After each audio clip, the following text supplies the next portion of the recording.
But the relationship between the Bat and the Night Brothers, like they're afraid of the Bat, but they also kind of like worship it or like respect it.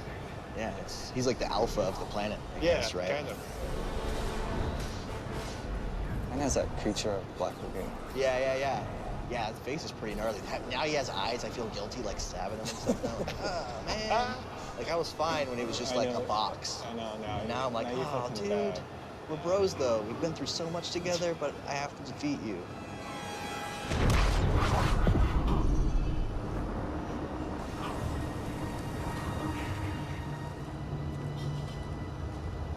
So we're finishing up production on the game right now. We're going to be playing through some of Zepho today. I'm one of the level designers that's been working on this level.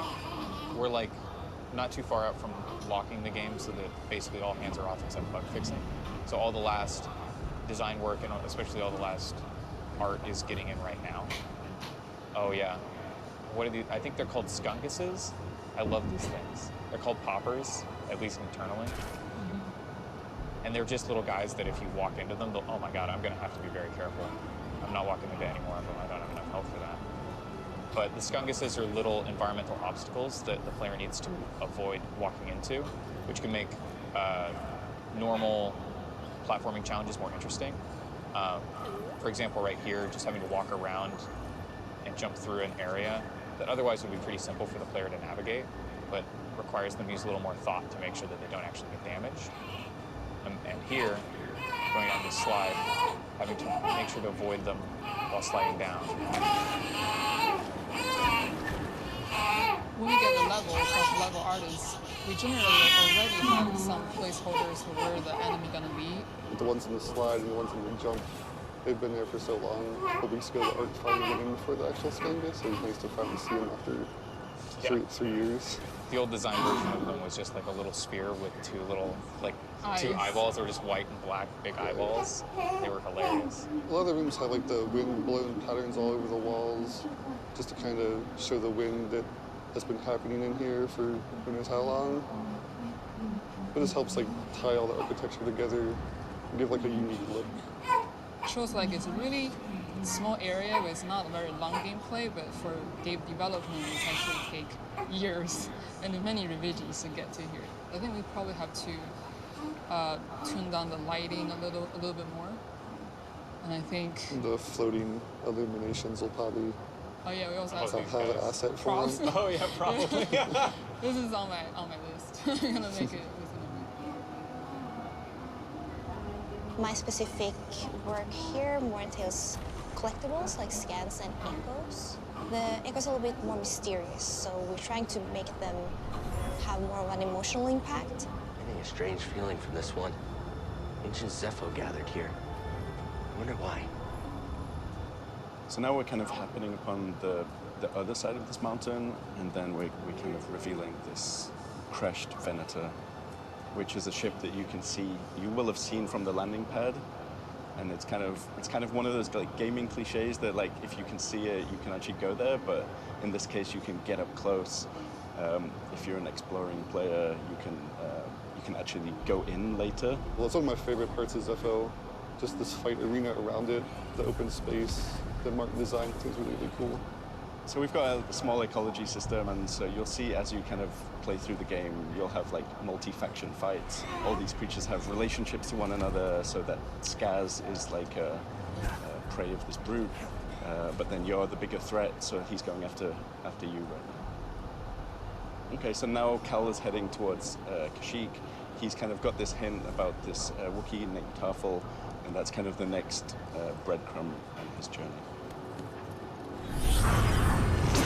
Today we're going to be looking at Kashyyyk. We're going to be looking at this second half of this level, seeing the jungle and the kind of beginnings of the origin tree and the Shadowlands, and it was exciting developing it and excited to show you guys.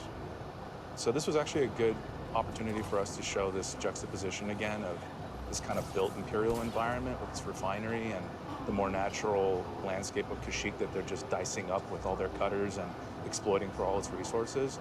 Especially here, coming out onto the vista, really establishes that contrast. Seeing how kind of organic shapes come in contact with the straight and harsh architecture of the Imperial refinery they're kind of struggling to push back against all this fauna, and they've disturbed the balance of this place.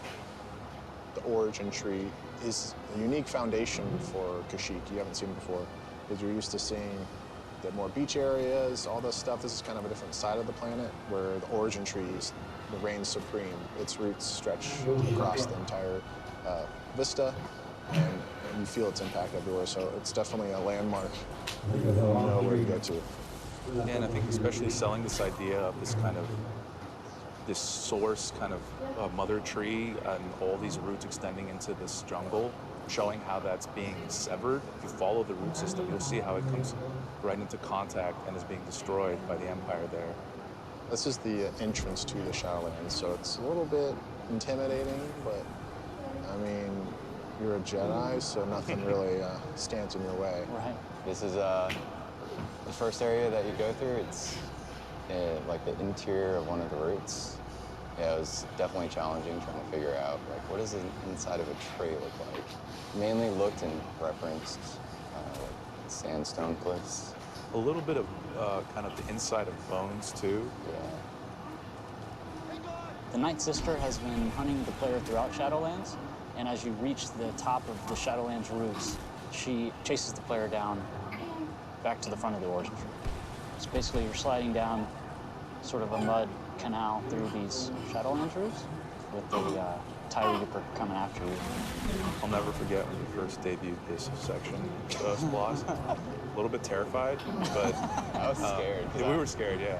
It's a lot of environment that you're traversing through very quickly, but it's a fun puzzle to solve, and sometimes it can be a really exciting result, something that we weren't expecting either. I know it was scary to you guys, but you guys knocked it out of the park.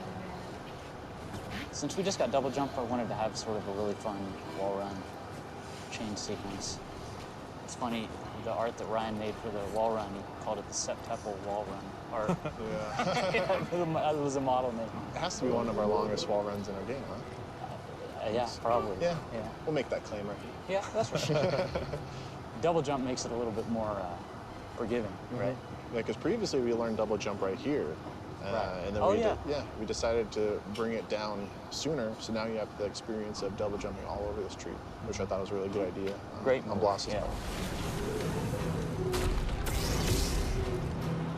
There's a back and forth with the player and a boss that you're trying to capture, like a one-on-one fight. Because a normal AI, their behavior is quite simplistic, and they've only got a few mechanics that you need to learn.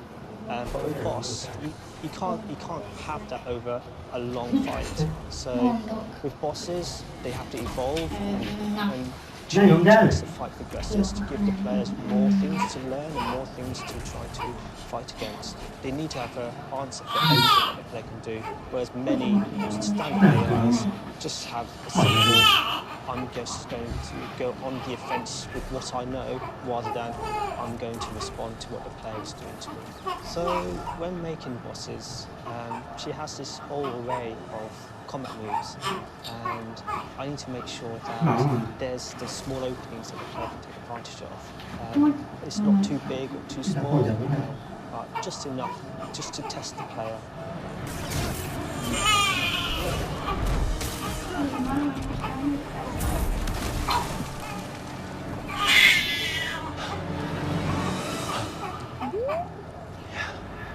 Just took down an Inquisitor.